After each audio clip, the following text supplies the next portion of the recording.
Good day, Sir, Madam. My name is Jane Elizabeth Lopez. I'm 24 years old, single, and I'm undergraduate of Bachelor of Science in Nursing. Good day to Miss Jane Elizabeth. How are you today? Sir, Madam, I'm fine, thank you. So what do you think are the right attitude and characteristic of a good domestic helper?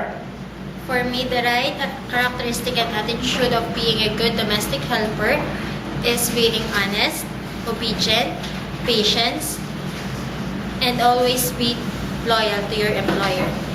Do you know how to take care of the children, Miss Jane? Yes, Sir, Madam. So can you tell us the proper way? The proper way of taking care of the children is by giving nutritious and healthy food for them on time, giving their medicine if there is, play with them, treat them as your own child. So what if you commit mistake to your employer, what will you do? I will say sorry for what I've done and promise to my employer not to do it again. What is your last message to your future employer?